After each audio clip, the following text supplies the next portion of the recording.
ஆண்டவர் உங்களோடு இருப்பாராக.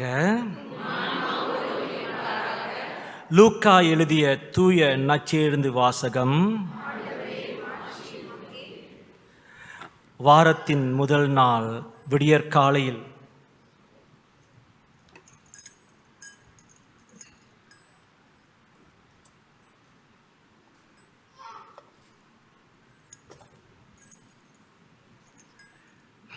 வாரத்தின் முதல் நாள் விடிய காலையிலே தங்கள் ஆயத்தம் செய்திருந்த நறுமண பொருட்களை எடுத்துக்கொண்டு அப்பெண்கள் கல்லறைக்கு சென்றார்கள்.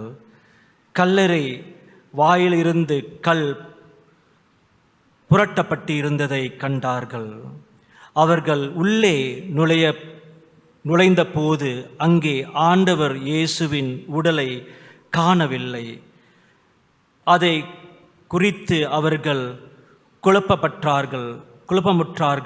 அப்போது திடீரென மின்னலை போன்று ஒளி வீசும் ஆடை அணிந்த இருவர் அவர்களுக்கு தோன்றினர்.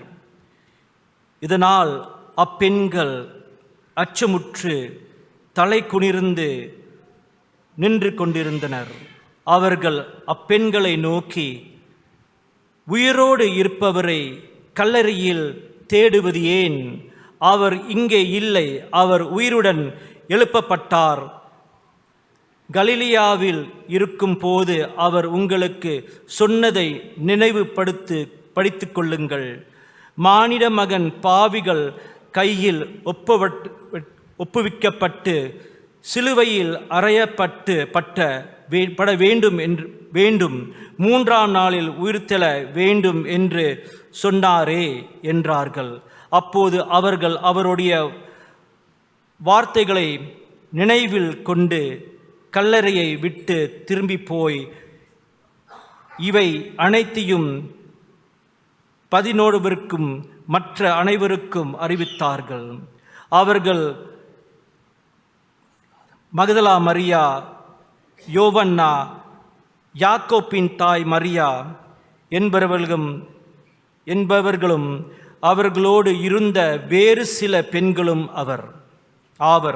அவர்கள் நிகழ்ந்தவற்றை திருத்தூதர்களுக்கு கூறினார்கள். அவர்கள் குற்று வெறும் பதிற்றத்தால்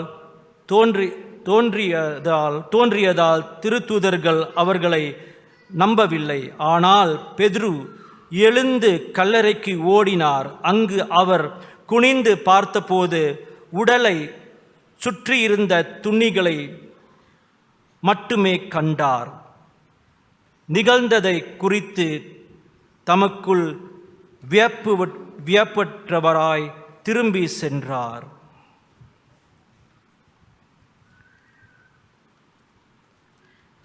ஆண்டவரின் அருள்வாக்கு.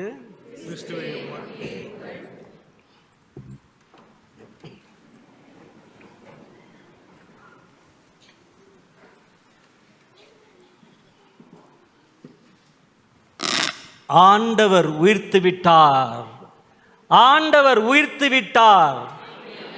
ஐயோ, ஃபேண்டாஸ்டிக்ல. உங்களுக்கு கை தட்டணும். நான் சொல்லாமே பதில் சொல்லிட்டீங்களா? மீண்டும் ஒருவர், ஆண்டவர் உயிர்த்து விட்டார். அல்லேலூயா என்றால் என்ன?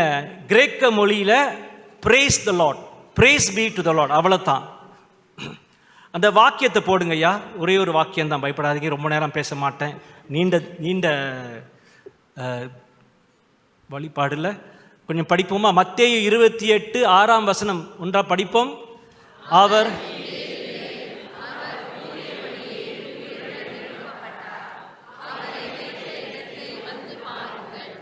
அல்லேலூயா. மீண்டும் சொல்லுவோம். ஏனென்றால் அவர் உயிர்த்து விட்டார். அவர் இங்கே இல்லை. எங்கே இருக்கிறார்? அங்கே இருக்கிறார். எங்கே இருக்கிறார்? எல்லா இடத்துலையும் இருக்கிறார். எங்கே இருக்கிறார்? என்னுடைய மனதில், உள்ளத்தில் இருக்கிறார். அந்த இறைவன் கல்லறையை விட்டு போயிட்டார். கல்லறையை பற்றி கொஞ்சம் பேசுகிறேன். நீங்கள் இஸ்ராயலுக்கு போனீங்களா? அந்த காலத்துலலாம் கல்லறை நம்மளுடைய கல்லறை மேலே தோண்டி புதைக்க மாட்டாங்க. அது ஒரு பாறைக்கல்லை எடுத்துட்டு, அந்த பாறைக்கல்லி போல இருக்கும், அதை உள்ளுக்கு பெரும்பாலுமே நிற்க வச்சு தான் அவங்க புதைப்பாங்க. புதைக்கிறது இல்லை, அப்படியே உள்ளுக்கு வைப்பாங்க, துணியில் வைத்து. லாசரஸ் கல்லறையை பார்த்தேன் நான் இஸ்ரேலுக்கு போகும்பொழுது. அந்த கல்லறை வந்து ஒரு ரொம்ப சிறுமியான கல்லறை தான், ஒரு சிறிய கல்லறை. அதில் வந்து ஒரு கல் இருக்குது. அப்போ நான் ஒரு கற்பனை பண்ணி பார்த்தேன். அந்த கல்லறை கற்பனை பண்ண வேணாம், நம்மளுடைய கல்லறைகளை பார்ப்போமே. அந்த கல்லறைகளை பார்க்கும் பொழுது என்ன உங்களுக்கு தோன்றுது? நீங்க அந்த கல்லறையில் இருந்தீங்க, என்ன நடக்கும்? ரொம்ப தனிமையா இருக்கும், ரொம்ப இருட்டா இருக்கும். அந்த இயேசு அந்த கல்லறையில இல்லை, கல்லறை விட்டு போயிட்டாரு. அப்போ நாம் வணங்கும் இறைவன் உயிருள்ள இறைவன், உயிர் வாய்ந்த இறைவன். நாம் ஒரு செத்த கடவுளை சிலுவையில தொங்குறதுனால அந்த கடவுளை நாம் கும்பிடவில்லை. சிலுவை நமக்கு மீட்பின் சின்னம். ஆனால் அவர் உயிர்த்து எழுந்ததினால்தான் நம்மளுக்கு அர்த்தமுள்ள ஒரு விசுவாசம் இருக்கிறது. Because he is reason, we have a reason to celebrate Easter. He is reason. Hallelujah. அன்பார்ந்தவர்களே, ஆண்டவர் கல்லறையில் இல்லை, ஆனால் நாம் ஒவ்வொருவரும் ஒரு வகையான கல்லறையில் இருக்கின்றோம். த டூம் என்று சொல்லுவாங்க ஆங்கிலத்தில். டூம் என்றால் டூம் உள்ளுக்கு வைக்கிறது. நாமும் ஒரு வகையான கல்லறையில் இருந்து கொண்டிருக்கின்றோம். அந்த கல்லறையில் இருள் இருக்கிறது, உயிர் இல்லை. அந்த கல்லறையில் எனக்கு ஒன்றுமே இல்லை. அந்த கல்லறை தான் பாவம், நாம் செய்யும் பாவம். சில பேர் அந்த கல்லறையில் இருக்கணும்னு ஆசைப்படுறாங்க. கல்லறை உள்ளுக்கு போனோன்னே, சரி நம்ம இந்த கல்லறையில் புதைக்கிற கல்லறை அல்ல, அந்த டூம் என்று சொல்லும் பொழுது அது உள்ளுக்கு நுழைந்தோன்னே அது கெபி போல இருக்கும். அது உள்ளுக்கு நுழைந்தோன்னே அங்கேயே உட்காந்துருக்கணும் போல தோன்றுது சில பேருக்கு. அதுலேருந்து வெளியே வர மாட்டோம். அந்த கல்லறை பாவ கல்லறை. இந்த பாவத்திலிருந்து நான் மீண்டு விட்டேன்னா, நான் செத்து போய் நான் உயிர்த்தவன் ஆகவன் தேவையில்லை. இப்போதே ஆண்டவர் உங்கள்கிட்ட சொல்லியிருக்கிறாரா, நீங்களாம் இந்த உலகத்தில் 50 வருஷம் 60 வருஷம் 70 வருஷம் 80 வருஷம் 100 வருஷம் கூட இருப்பீங்க, அதுக்கப்புறம் தான் நீங்கள் செத்து என்னை உணர முடியும்னு சொல்கிறாரா? இல்லை, உயிர் வாழும் பொழுதே இப்பொழுதே நீங்கள் அவரை உணருங்கள். அப்போ நான் பாவத்தை அகற்றி விட்டேனா, நான் ரொம்ப உயிர்த்த இயேசுவோடு பங்கெடுப்பேன். அப்போ நான் ஒவ்வொரு நாளும் அல்லேலூயா சொல்லுவேன். திருப்பலியில மட்டுமில்லை, every day I am saying hallelujah hallelujah hallelujah because my Lord is reason and he is living inside me. என்னுள் இருக்கின்றார் என்னுடைய இறைவன். சில பேர் வருஷத்துக்கு 2 தடவை தான் கோயிலுக்கு வருவாங்க. இன்றைக்கும் கிறிஸ்துமஸ்க்கும் வந்திருப்பாங்க சில பேர். ஏன்னா இவ்வளோ பெரிய கூட்டம் இருக்கிறது நிச்சயமா சந்தேகமாக இருக்குதுல்ல, வாரம் இவ்வளோ பெரிய கூட்டம் இல்லையே. அப்போ இருளில் இருக்கிறார்கள் நிறைய பேர். இருளில் இருந்து மற்றவங்களாம் ரொம்ப ஆதல் பெற்றுவீங்க. அப்போ நான் ஞாயிற்றுக்கிழமை வரேன், நான் இருளில் இல்லை. ஆஹா, தப்பு தப்பு தப்பு, நானும் இருளில் இருக்கின்றேன்.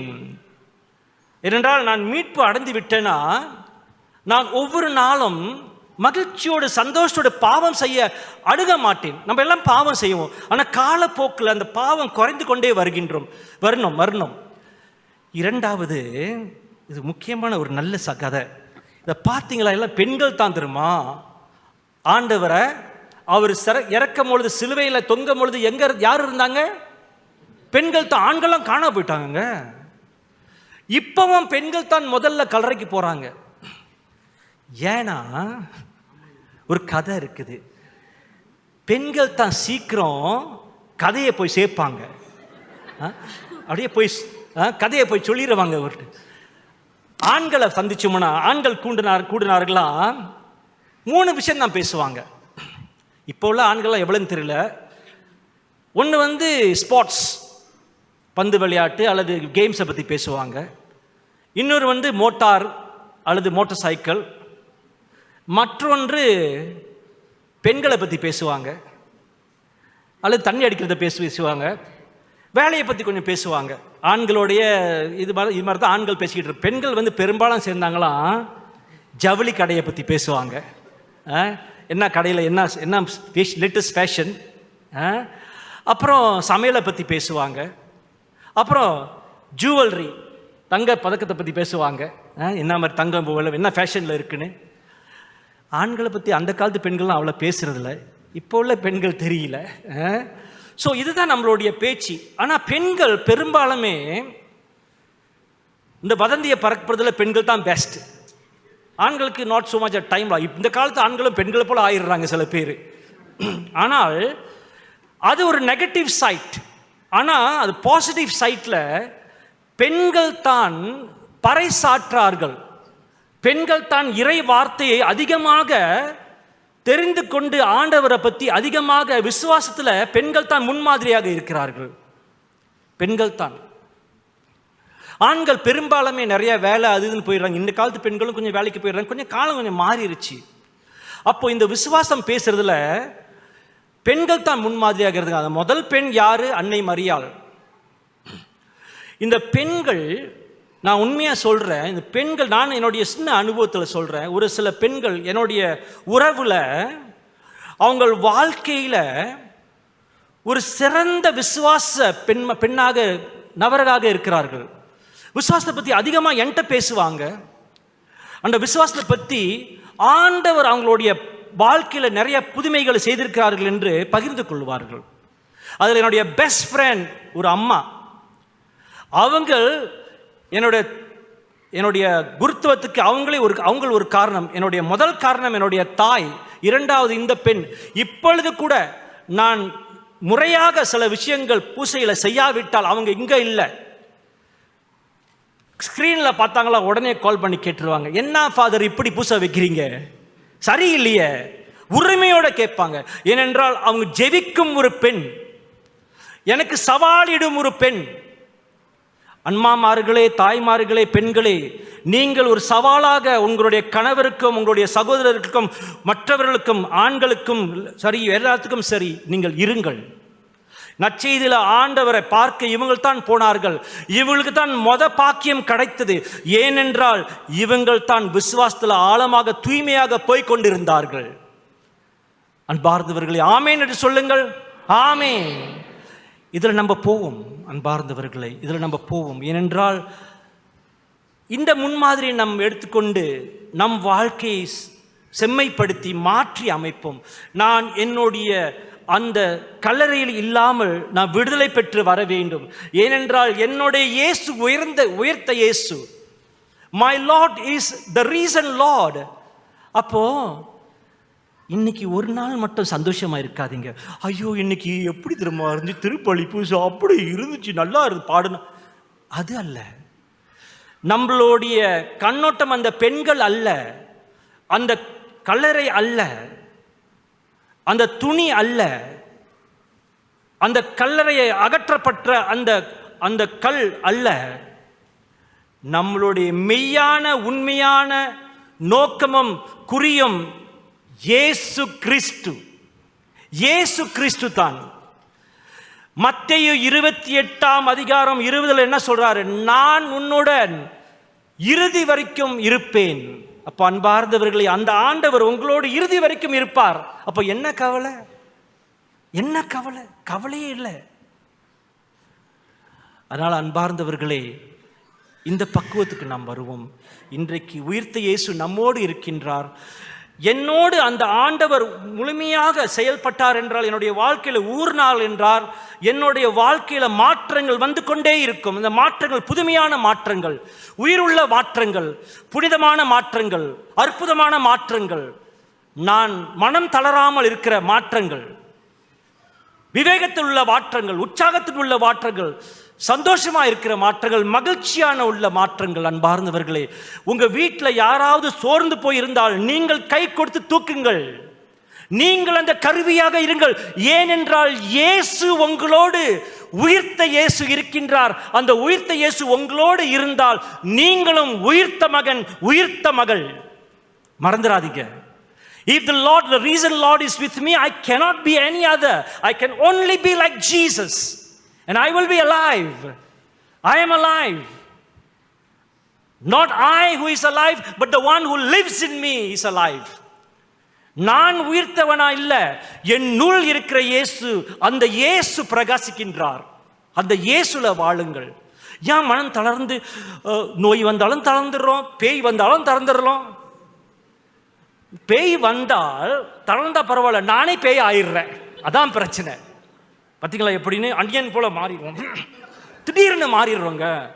நல்லா இருப்போம், திடீர்னு மாறிடுறோம். ஏன் அப்படி? அன்னியன் போல மாறாதீங்க, நம்ம இயேசு போல மாறுங்க. அன்னைக்கு ஒருத்தவங்க சொன்னாங்க, அது அப்புறம் சொல்றேன், ஃபாதர் காப்பி பண்றாருன்னு. If you want to copy, copy Jesus Christ. அதனால அன்பார்ந்தவர்களே, இந்த அன்பார்ந்த இயேசுவை நாம் நாடுவோம். இன்னைக்கு திரளான மக்கள் வந்திருக்கிறீங்க, அந்த இயேசு, உயிர்த்த இயேசுவை வணங்கத்தான் வந்திருக்கிறீங்க, செத்த இயேசு அல்ல. He is risen. Hallelujah, hallelujah, hallelujah. உயிர்த்தார் இயேசு. Hallelujah சொல்லுவோம். Hallelujah, hallelujah, hallelujah. இந்த கை உயர்த்தி சொல்லுவோம்லாம் ஒரு தடவை. Hallelujah, hallelujah, hallelujah. நாம் அல்லேலூயா மக்கள். ஒரு ஒரு கோயிலில் போயிட்டு அந்த கூட்டம் இருக்குல்ல, அந்த கூட்டத்தோட சில பேர் கோவிந்தா போடுவாங்களா, அதே போல அல்லேலூயா, ஹல்லேலூயா, ஹல்லேலூயா, ஹல்லேலூயா, ஹல்லேலூயா. அந்த அல்லேலூயா இல்லைங்க, இந்த அல்லேலூயா இங்க இங்க இங்க இங்க வரணும். அந்த அல்லேலூயாடு நாம் இந்த திருப்பலியில பங்கெடுப்போம். ஏனென்றால் உயிர்த்த இயேசு நம்மோடு இருக்கின்றார், மகிழ்ச்சியோடு இருக்கின்றார். அவரோடும் நம் மகிழ்ச்சியோடு இருப்போம். இது உயிர்த்த இயேசுவோடைய திருவிழா கொண்டாட்டம். அவருக்கு ஆராதனையும் புகழும் தோஸ்திரமும் செலுத்துவோம். ஆமீன்.